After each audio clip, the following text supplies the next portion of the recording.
The wind came hard across the plains, flattening the tall grass and rattling the loose boards of Elizabeth Harper's half-built fence. She pulled her shawl tighter around her shoulders and stared at the broken posts, leaning like tired men along the property line. Winter was coming early. Everyone said so, and if she didn't finish the fence soon, her small herd of cattle wouldn't survive the season. Elizabeth wiped her hands on her skirt and sighed. She had come west alone after her father's passing, trading certainty for a claim of land and a chance at independence. She had learned quickly how to mend roofs, haul water, and bargain at the trading post. But fencing an entire boundary by herself was another matter altogether. A hammer struck would nearby steady. Confident, Elizabeth turned, surprised. On the other side of the shallow draw stood Dylan Mercer, her nearest neighbor, setting a post with practiced ease. He was tall, broad-shouldered, and quiet, the kind of man who wasted no motion. She had seen him around town, but had never spoken more than a polite greeting. He straightened, noticed her watching, and tipped his hat. "Afternoon, Miss Harper." "Mr. Mercer," she replied, nodding back. They stood there a moment, the fence line stretching unfinished between their claims, like an unanswered question. "Looks like that fence is giving you trouble," Dylan said, resting his hands on his hips. Elizabeth hesitated. Pride told her to brush off the comment, but practicality won. "I'm short on time and timber," she admitted. "And help." Dylan glanced along the boundary, then back at her. "I was planning to put up my side before the frost hits. Seems wasteful for us to build two fences along the same line." Her brow furrowed. "You're suggesting we share it?" He nodded. "A single, strong fence.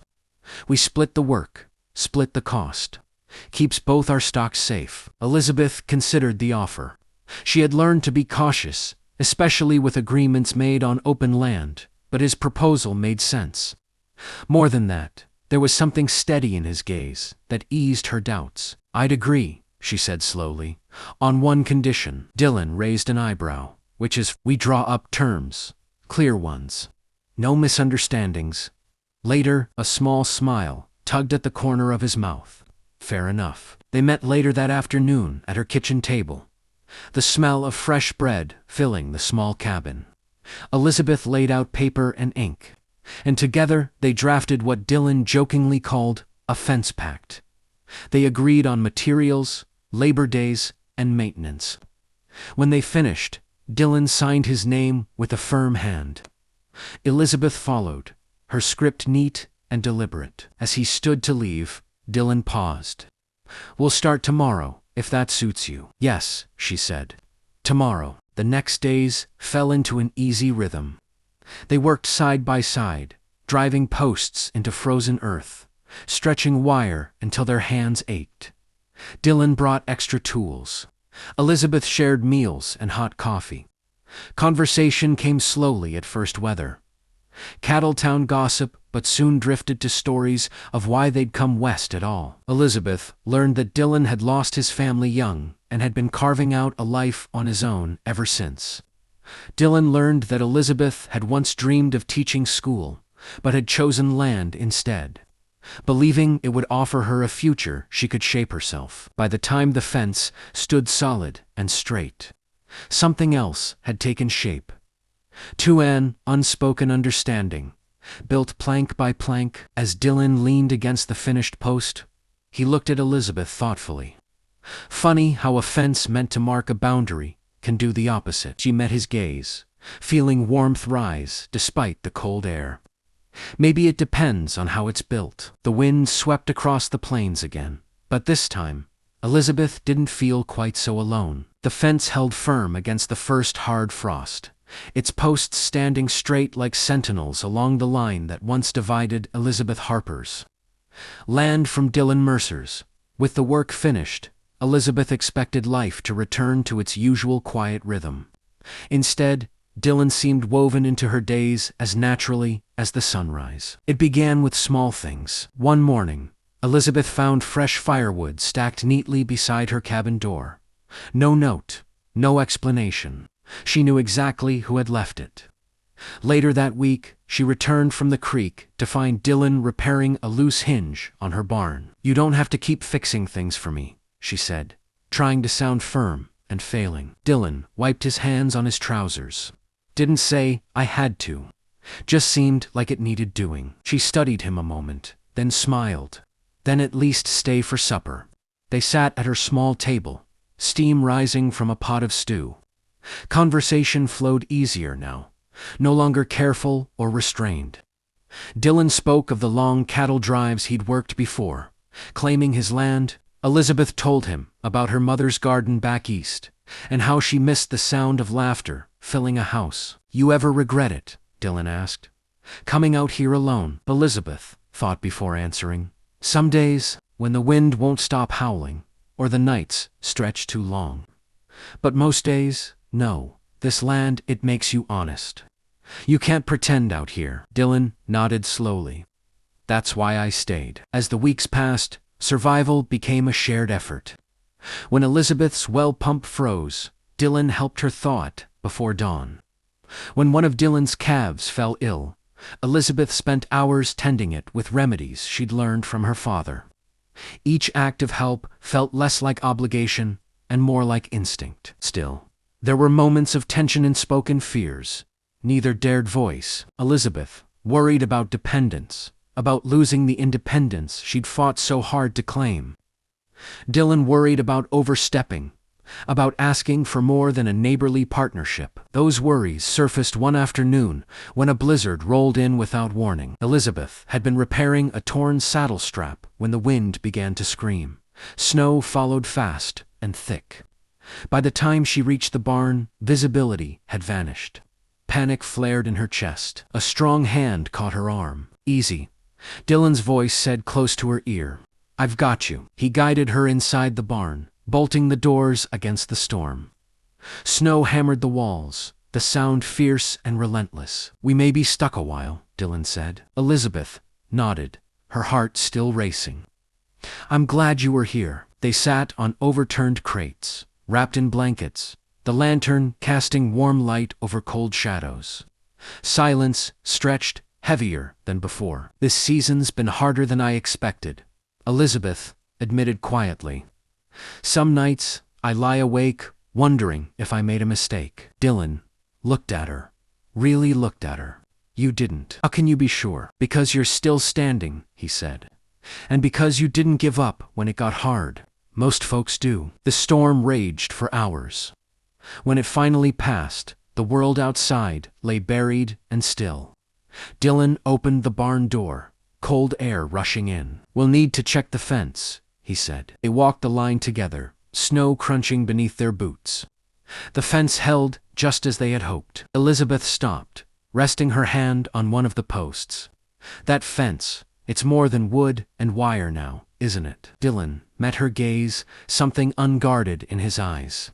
"Feels that way." For a moment, the world narrowed to the space between them. Then Elizabeth stepped back, breath-catching. The awareness lingered, undeniable. They turned toward their homes. The path ahead uncertain but no longer solitary. Winter settled over the plains with a quiet determination, blanketing the land in white and testing every promise the settlers had made to themselves. For Elizabeth Harper, each morning began with a careful survey of the sky and a silent prayer that the fence would hold. The firewood would last, and the fragile balance she'd built with Dylan Mercer would remain intact. Yet the closer they grew, the more complicated everything felt. Dylan came by most days now, sometimes with purpose, sometimes without. He helped mend tack, hauled water when the creek froze solid, and checked on Elizabeth's cattle as if they were his own. In return, Elizabeth cooked warm meals, patched Dylan's torn coat, and offered a listening ear. When the weight of the season pressed too hard, they never spoke of what lay beneath their partnership. But it followed them, like footprints in fresh, snow-visible, undeniable. One evening, Elizabeth rode into town for supplies and found Dylan there, standing outside the mercantile.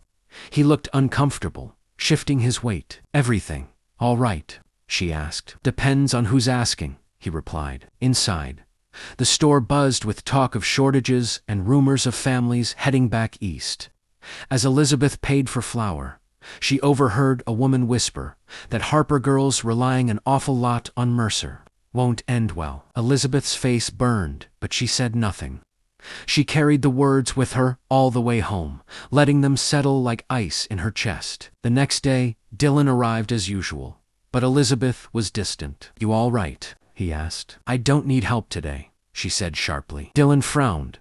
"Did I do something?" "No," she replied, then softened her tone. "I just need to prove I can manage on my own." Understanding flickered across his face, followed by something like hurt. "I never thought you couldn't." "I know," Elizabeth said. "But others do." Dylan took a step back. "Then I'll give you space, if that's what you want." The words stung more than she expected. She watched him walk away, the space between them suddenly vast. Days passed in uneasy silence. Elizabeth worked herself to exhaustion, determined to show she needed no one. But pride couldn't stop the cold, nor could it mend a broken fence rail when a drifting log struck it loose. As she struggled with the damage, her hands numb, Dylan appeared at the fence line. "You're going to lose fingers at this rate," he said quietly. "I told you I didn't need help," she snapped. "And I told you I wasn't leaving you to freeze," he replied, his voice steady but firm. They worked together in tense silence, fixing the rail before the cattle wandered. When it was done, Dylan leaned on his hammer, breath fogging the air. "Elizabeth," he said, "there's a difference between needing someone and choosing them." She looked at him, her defenses cracking. "I'm afraid if I choose you, I'll lose myself." He shook his head. "You won't. You're too strong for that." The truth of it settled between them, fragile and hopeful. Elizabeth exhaled, her breath shaking. "I don't want to push you away," she said. "I just don't want to disappear." Dylan reached out, then stopped, giving her the space she needed. "We can walk this slow, together if you want." She nodded, tears pricking her eyes. "I do." Snow fell softly around them, blurring the fence line until it seemed less like a boundary and more like a bridge. The longest night of winter arrived, wrapped in silence. The wind eased, the sky cleared, and the stars stretched wide above the plains, as if bearing witness to all that had survived the cold. Elizabeth Harper stood outside her cabin, arms folded, breathing in the sharp, clean air. For the first time in weeks, she felt something close to peace. The understanding she and Dylan Mercer had reached did not erase uncertainty, but it softened it. They worked together again, not out of obligation, but choice. Dylan no longer arrived unannounced, and Elizabeth no longer felt the need to prove herself through exhaustion. Their partnership found a gentler rhythm. One afternoon, Dylan invited Elizabeth to his homestead. "I've got something to show you," he said, a hint of nervousness in his voice. His cabin was sturdier than hers, built with careful precision. But inside it felt lonely. One chair, one plate, one life shaped entirely for survival. Elizabeth noticed the small details: a shelf of worn books, a violin resting in the corner. "You play?" she asked, surprised. "Used to," Dylan said. "Haven't had much reason lately." She smiled softly. "You should again." They spent the afternoon repairing his roof, laughing when a board slipped and nearly sent Dylan tumbling. For the first time, laughter came easy, unburdened by fear or doubt. As dusk settled, Dylan lit a lantern and poured 2 cups of coffee. "I never planned on staying long-term," he admitted. "This land was supposed to be a means to an end." "And now?" Elizabeth asked. "And now? I can't imagine leaving it," he said, meeting her gaze. "Or you." The honesty in his words stole her breath. "I feel the same," she said quietly. "This place, it doesn't feel empty anymore." Spring hinted at its return in small ways. Snow melted into streams, the earth softened, and green pushed stubbornly through the soil. Together, they walked the fence line again, not to repair it, but to plan improvements. "We could add another gate here," Dylan suggested. "And extend the pasture," Elizabeth added. "If we combine our herds." He looked at her carefully. That's a bigger commitment than a fence. She smiled, steady and sure. So was surviving winter. The unspoken truth hovered between them until Dylan reached for her hand, slow enough for her to pull away if she wished. She didn't. His fingers were warm, grounding. "I don't want to cross any line you're not ready for," he said. Elizabeth squeezed his hand. "There aren't lines anymore. Just shared ground." The first thaw brought new life and new resolve. What had begun as a practical agreement had grown into trust, then something deeper. They were no longer two settlers surviving side by side, but partners shaping a future together. As the sun dipped below the horizon, Elizabeth leaned against Dylan, listening to the land breathe. Winter had tested them. They had endured. And now, something lasting stood where fear once had. Spring arrived without ceremony, as if the land itself were quietly rewarding those who had endured the winter's trials. The plains softened under warming sun, and new grass rose along the fence line. Elizabeth Harper and Dylan Mercer had built together months before. What once marked survival now symbolized something far greater. Elizabeth stood at the edge of her field, watching Dylan guide the cattle through the open gate. They had planned together. The sight still stirred something deep in her chestnut. Uncertainty this time, but certainty. That afternoon, they walked the fence line once more. Not to mend or measure, but to remember. "It held better than either of us expected," Dylan said, tapping one of the sturdy posts. Elizabeth smiled. "So did we." They stopped where the fence curved gently, blending their land so seamlessly it was hard to tell where one claim ended and the other began. "I've been thinking," Dylan said, his voice thoughtful, "about what comes next." Elizabeth turned to face him, her heart steady. "So have I." He took a breath. "This land, these seasons, I don't want to face them alone anymore. Not when I don't have to." She stepped closer. "Neither do I." There was no dramatic declaration, no grand gesture, just spoken plainly. Dylan reached into his coat and pulled out a small, carefully wrapped bundle. Inside was a simple ring, crafted from silver wire, and set with a smooth stone from the creek that ran between their homesteads. "I made it myself," he said, a bit self-conscious. "Didn't want to rush into anything, but I wanted you to know where I stand." Elizabeth's eyes glistened. "It's perfect." When he slid the ring onto her finger, it felt less like a beginning and more like a continuation of something already strong. They married quietly that summer, with neighbors from town and the open plains as witnesses. There was laughter, music from Dylan's long-neglected violin, and a shared meal that stretched into evening. The fence stood behind them, not as a divider, but as proof of what cooperation could build. Years later, travelers would pass by their land and remark on how well kept it was, how the cattle thrived and the house rang with warmth. Few knew the story behind it, that love had grown not from grand romance, but from shared labor, respect, and choice. Elizabeth often said it best, as she and Dylan sat on the porch at dusk. "We didn't just survive," she'd say. "We chose each other, and that choice, like the fence they built together, held strong through every season." Don't forget to like, comment, and subscribe for more Western stories.